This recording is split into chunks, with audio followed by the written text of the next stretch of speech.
Purchase കഴിഞ്ഞു പോകുമ്പോൾ gift ആയിട്ടൊരു ഗോൾഡ് കോയിൻ കൂടെ കിട്ടിയ എങ്ങനെ ഉണ്ടാവും? അതായത് സെവൻസ് ഗോൾഡ് ആൻഡ് ഡയമണ്ട്സിന്റെ പള്ളുരുത്തി ഷോറൂമിന്റെ ഇനാഗുറൽ ഓഫർ ആയിട്ട് ജനുവരി 11 മുതൽ ഫെബ്രുവരി 11 വരെ പള്ളുരുത്തി ഷോറൂമിൽ നിന്ന് ഗോൾഡ് പർച്ചേസ് ചെയ്യുന്നതിൽ നിന്നും തിരഞ്ഞെടുക്കുന്ന 11 ഭാഗ്യശാലികൾക്ക് സമ്മാനമായി ഗോൾഡ് കോയിൻ ലഭിക്കുന്നതാണ്. നമ്മുടെ പുതിയ ഷോറൂമിന്റെ പ്രത്യേകത എന്താണെന്ന് വെച്ചാൽ ലൈറ്റ് വെയ്റ്റ് കളക്ഷൻസ് ആണ്.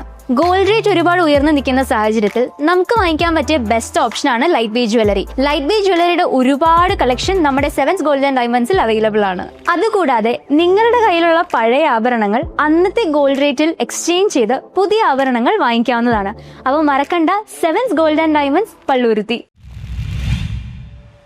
ടൂറിസ്റ്റുകളുമായി സഞ്ചരിച്ച ബോട്ട് ചീനവലയിൽ കുടുങ്ങിയത് ആശങ്ക പരത്തി. ടൂറിസ്റ്റുകളുമായി സഞ്ചരിച്ച ബോട്ട് ചീനവലയിൽ കുടുങ്ങിയതിനെ തുടർന്ന് അരമണിക്കൂറോളം യാത്രക്കാർ ആശങ്കയിലായി. ചീനവല കാണിക്കാനായി ബോട്ട് സമീപത്തേക്ക് എത്തിച്ച സമയത്തായിരുന്നു അപകടം ഉണ്ടായത്. ഇതിനിടെ ബോട്ട് ചീനവലയുടെ അടിയിൽ കുടുങ്ങുകയായിരുന്നു. ഏകദേശം അരമണിക്കൂറോളം ബോട്ട് ചീനവലയുടെ അടിയിൽ കുടുങ്ങിക്കിടന്നു. ആവശ്യമായ സുരക്ഷാ മുൻകരുതലുകൾ പാലിക്കാതെ ബോട്ട് ചീനവലയ്ക്ക് സമീപം എത്തിച്ചതാണ് അപകടത്തിന് കാരണമായത്. News bureau, Kochi.